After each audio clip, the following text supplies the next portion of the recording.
हमने चौथे दशक में प्रवेश कर रही है।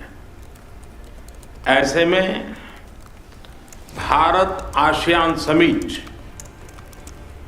उसको कोचेयर करना मेरे लिए बहुत ही प्रसन्नता का विषय है। इस समिट के शानदार आयोजन के लिए राष्ट्रपति विडोडो को मैं हृदय से अभिनंदन करता हूं और उनका आभार व्यक्त करता हूं।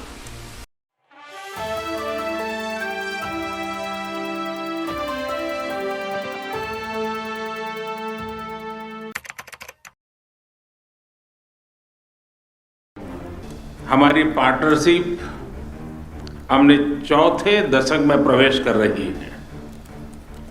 ऐसे में भारत आसियान समिट उसको कोचेयर करना मेरे लिए बहुत ही प्रसन्नता का विषय है।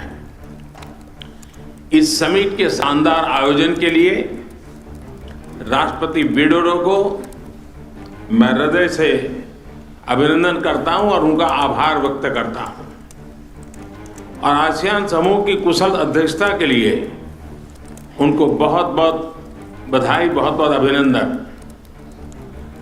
कंबोडिया के प्रधानमंत्री हिज एक्सेलेंसी हुन मानेट को हाल ही में पदभार ग्रहण करने के लिए मैं हार्दिक बधाई देता हूं। मैं इस बैठक में ऑब्जर्वर के रूप में तिमोर लेस्ते के प्रधानमंत्री हिज एक्सेलेंसी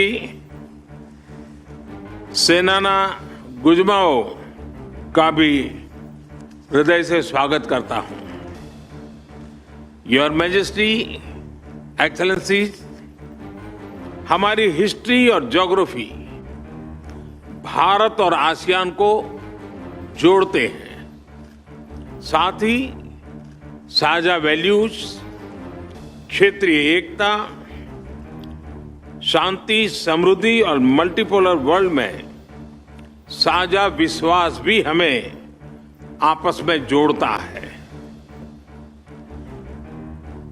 आसियान भारत की एक्ट ईस्ट पॉलिसी का केंद्रीय स्तंभ है।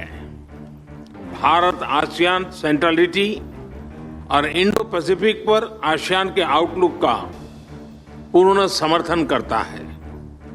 भारत के इंडो पैसिफिक इनिशिएटिव में भी आसियान क्षेत्र का प्रमुख स्थान है।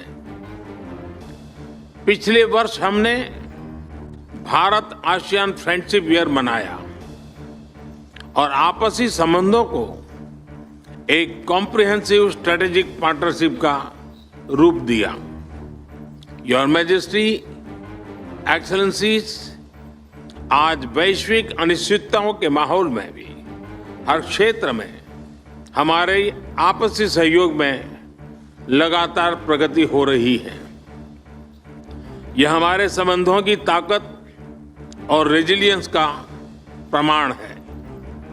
इस वर्ष की आसियान समिट की थीम है ASEAN matters, epicentrum of growth.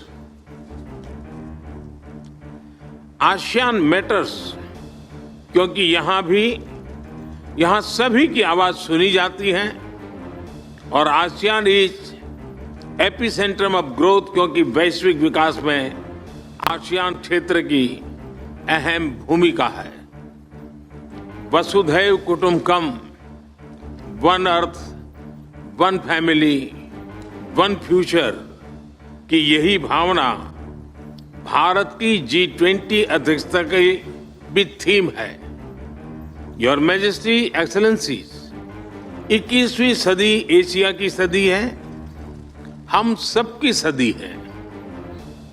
इसके लिए आवश्यक है कि हम एक rules based post Covid world order का निर्माण और मानव कल्याण के लिए सबका प्रयास, फ्री और ओपन इंडो पैसिफिक की प्रगति में और ग्लोबल साउथ की आवाज को बुलंद करने में हम सबके साझे हित है।